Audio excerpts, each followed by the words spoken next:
Bienvenue dans cette nouvelle édition du QG News. Au sommaire, les enseignants fuient la région de Wajir dans le nord-est du Kenya. Les départs en raison des attaques régulières des terroristes d'Al-Shabaab qui ont encore fait il y a une dizaine de jours 2 victimes parmi les enseignants.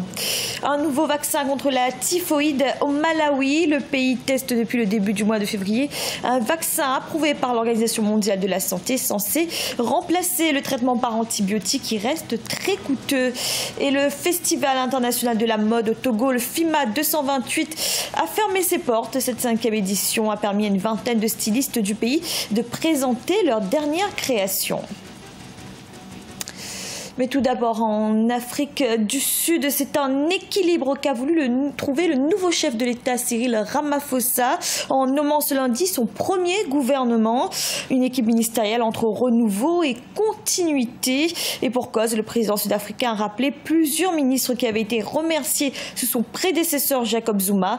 Parmi eux, Lala Néné au ministère des Finances, mais aussi Pravin Gordhan au poste de ministre des Entreprises publiques. Tous deux avaient été limogés sous l'ancien chef de l'État. Au Burkina Faso, c'est un procès très attendu qui s'est ouvert ce mardi 27 février, celui des responsables présumés du coup d'État manqué de 2015. Au total, 84 personnes sont poursuivies, dont les généraux Gilbert Diendéré, ancien patron de la garde présidentielle, et Djibril Bassolé, ancien ministre des Affaires étrangères. Pour tenter de faire la lumière sur ces événements, les juges vont entendre 45 témoins en plus des accusés. Au Kenya, ce sont près de 200 instituteurs qui ont déjà quitté le nord-est du pays. Ils fuient les attaques du groupe terroriste Al-Shabaab. Il y a une dizaine de jours, 2 instituteurs ont ainsi été tués lors de l'attaque d'une école. La Commission nationale des professeurs en charge du recrutement a commencé à retirer de la région des instituteurs non locaux. Adja Oubadaoui. À Wajir, localité frontalière à la Somalie, située dans le nord-est du Kenya, le système éducatif est paralysé. Il y a quelques jours, 2 instituteurs ont trouvé la mort dans une attaque terroriste au sein d'une école. Suite à cette attaque, la Commission nationale des professeurs en charge du recrutement a engagé le retrait de plusieurs instituteurs d'obédience catholique, cible principale des Shabaab. À ce jour, on dénombre environ 200 départs au sein du corps enseignant. Et l'absence d'instituteurs équivaut à l'arrêt des cours. L'avenir des écoliers se trouve alors menacé avec la fermeture de nombreuses écoles. Une situation qui déplaît non seulement aux parents, mais aussi aux syndicats. Dire aux professeurs de partir, c'est dire aux Shabaab qu'ils peuvent prendre le contrôle des écoles dans le nord-est du pays. Face à l'insécurité grandissante dont sont victimes les enseignants non locaux, le syndicat des enseignants a proposé le recrutement d'enseignants locaux et demande au gouvernement de veiller à la sécurité des écoles.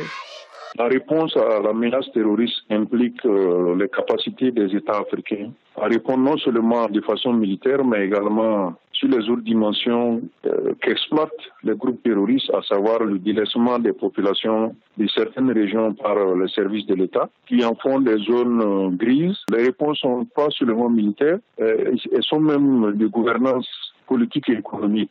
Pour mener à bien cette lutte, la localité de Wajir aura donc besoin d'un appui du gouvernement kényan. Un appui indispensable face au groupe terroriste Al-Shabaab, doté de nombreux équipements militaires.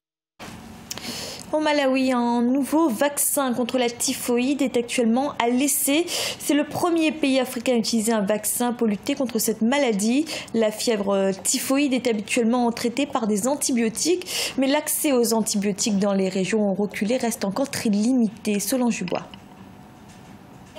Ce sont en tout 24 000 enfants âgés de 9 mois à 12 ans qui pourront bénéficier du nouveau vaccin contre la typhoïde à partir de ce mois de février 2018. Il sera administré dans des zones à haut risque, notamment à Blantyre, la capitale du Malawi.